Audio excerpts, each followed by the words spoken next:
큰 틀은 디지털 에이징이고요. 서브 타이틀은 디지털 카펜터스라고 목공 수업을 디지털 툴을 활용해서 진행해봤던 수업이거든요.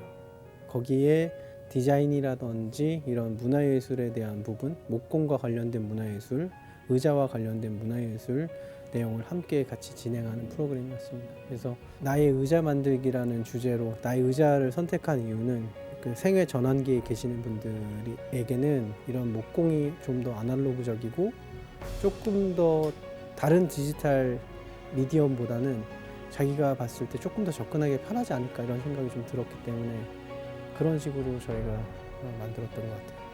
디지털 에이징이라는, 그러니까 여기서 에이징이 좋게 만들기 위한 에이징이잖아요. 그래서 디지털 에이징이라는 타이틀을 봤을 때 저는 너무 하고 싶었어요. 그러니까 이 신중년이라는 이런 대상을 위한 프로그램이 우리나라에 너무 없고 정말 필요하고, 그래서 그분들을 위한 자리를 좀 만들어야겠다라는 생각을 좀 했고요. 실제로도 이분들이 배우고 하는 그 욕구가 분명히 있으세요. 근데 어디 가서 배우려고 하면 다른 사람에 비해서 떨어지는 것들 있잖아요. 예를 들어 젊은 친구가 뭐 같이 듣는데 그 친구들은 빨리빨리 하는데 이분들은 좀 아무래도 스텝들이 조금 더 느려지시니까 거기 가면 자기네들이 민폐가 되는구나라는 생각도 좀 하시는 것 같고, 내지는 잘 따라하지 못하니까 가면 조금 부끄럽다 이런 생각도 좀 하시는 것 같더라고요. 그래서 완전 신중년만을 위한 프로그램이라는 거에 너무 또 그러니까 열광하시는 분들도 계시더라고요. 그런 프로그램이 많이 부재한다는 거에 대해서 되게 도전해보고 싶었고요. 그 다음에 우리나라 이런 교육 프로그램들이 요즘에 보시면 약간 원데이 클래스로 끝나는 게 되게 많아요. 그게 계속 익히거나 계속 배워서 내 거할 수 있는 그게 별로 없더라고요. 그래서 좀 긴 호흡으로 갈 수 있는 프로그램이 좀 있었으면 하는 생각에서 좀 도전을 해봤습니다. 그런 부분에 있어서. 실제 의자를 그냥 만들려고 하면은 그냥 아무 의자나 만들기 시작하게 될 거잖아요. 그래서 의자에 대한 컨셉을 잡아보자. 그래서 그 컨셉은 나와 내가 누리고 있는 공간 사이의 그 관계성, 뭐 아니면 나와 그 가족 구성원이나 직장 동료들 사이의 관계성, 거기에서 나의 위치라든지 자리라든지, 그러니까 나를 돌아보는 나에 대한 인식을 하는 그런 섹션이 있었고요. 뭐 유명한 뭐 거장들의 의자들, 건축가가 디자인한 의자들, 이런 것들을 소개를 하면서 그 어떤 특징들이 디자인적인 요소고 그로 인해서 왜 유명해졌는가, 어떻게 유명해졌는가, 그런 걸 소개하는 그런 강의 섹션들이 있었습니다. 그 다음에 디지털 툴에 대한, 그러니까 저희는 일러스트레이터를 정해서 그걸 교육을 했는데 툴을 익혀야지 결국에는 이제 뭔가 가공하는 데까지 이룰 수 있기 때문에 툴을 또 배우는 그런 교육 섹션이 있었고요. 마지막으로 우리가 이 툴을 배워서 결국엔 디지털 가공을 할 건데 디지털 가공이란 무엇인가, 그 다음에 가공, 제작하는 무브먼트를 통해서 어떻게 사람들이 자기 디자인을 공유하고 그 다음에 자기 생활에 이걸 활용해서 쓰는가에 대한 그런 걸 소개하는 수업이 있었습니다. 너무 하나만 했을 때 지루하지 않게끔 그렇게 나눠서 총 5회로 진행이 됐고요. 마지막에는 본인들이 만드신 거를 전시해서 다른 교육생들이 하신 것도 보시고 서로에 대해 인사도 하고 얘기도 나눌 수 있는 시간을 가졌습니다. 저희가 이번에 프로그램을 통해서 그러니까 어떤 것들을 좀 전달해 드리고 싶었냐면, 일단 자기 자신을 조금 돌아보고 자기 자신한테 맞는 딱 그런 디자인을 조금 더 해보는 방향을 암묵적으로 요구를 드리고 그런 식으로 교육 프로그램을 짰어요. 그래서 진행이 됐는데 생각보다 굉장히 잘 자기 생각들을 표현하는 방식들이 있으시더라고요. 젊은 친구들한테 의자를 디자인하라고 한다든지 아니면 뭘 만들어 보라 그러면 리서치를 해보고 어떤 트렌드를 찾아보고 뭐 이런 건 이럴 거야 라는 식으로 해서 되게 쉽게 빨리빨리 접근하려고 하시는데, 접근 방식이라든지 이런 것들은 굉장히 서투른 부분이 있지만 나에게 필요한 건 뭐고 내가 생각했던 건 이런 점인데 왜 이런 게 나의 의자에 들어가야 하는가라든지, 그 다음에 내가 생각하는 생각은 내 의자에 어떻게 표현돼야 될 거라든지 그런 것들을 잘 표현하시더라고요. 생각보다. 오히려 깜짝 놀랐어요. 그래서 어떻게 보면 프로그램을 진행하면서 운영하는 사람들이 많이 도와줬겠거나 생각했는데 저도 그리고 실은 시작하기 전에 그런 생각을 좀 하고 들어갔었거든요. 안 되면 많이 도와드려야겠다. 근데 저희가 했던 역할은 오히려 그분들이 갖고 있던 생각을 정리해드리는 수준이었지 저희가 만들어드리는 수준은 아니었던 것 같아요. 그 점이 우리나라 신중년, 지금 현재 신중년 세대에 대해서 좀 간과했던 부분이기도 하고 또 놀라워했던 부분인 것도 같습니다. 직업에 따라서나 뭐 그동안 전공 뭐 배우셨던 거라든지 그런 거에 따라서 약간 실력차들이 있더라고요.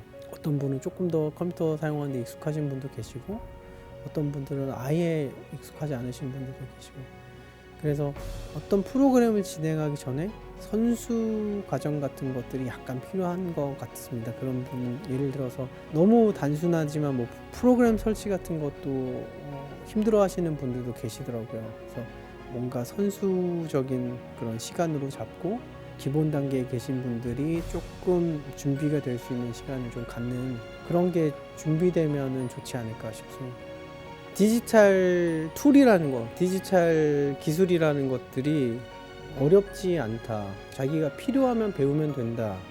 라는 부분만 확실히 조금 인지하시고 그런 자신감만 좀 가질 수 있으면 좋겠다고 생각을 했었습니다. 실은 내가 조금씩 내가 원하는 만큼만 배우면 이게 당장 이번 클래스에서 다 습득이 안 되더라도 어느 순간 다 배울 수 있겠구나 라는 정도만 우리가 좀 욕심을 냅시다 라고 말씀을 드렸는데 실제로 제가 생각한 것보다 훨씬 더 많이 욕심내셨고 그래서 저도 개인적으로 굉장히 뿌듯했습니다.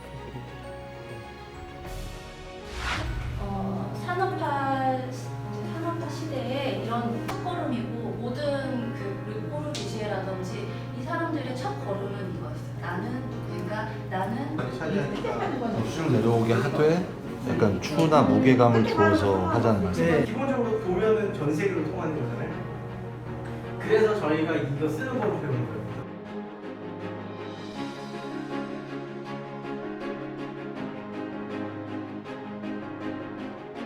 빠지면 이렇게 되는 거잖아요. 그러니까 약간 여기가 되게 불안정할 것 같아요. 그러니까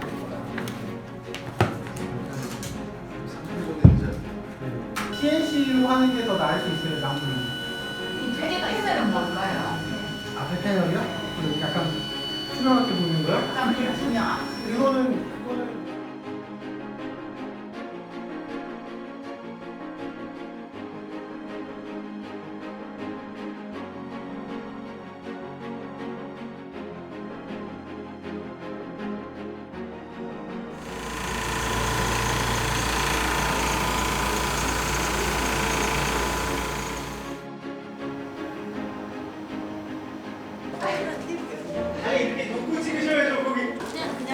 하셔도 돼요. 이거죠. 네, 여기도 해야 되겠다. 이게 피스예요. 그러니까 살살살살살살.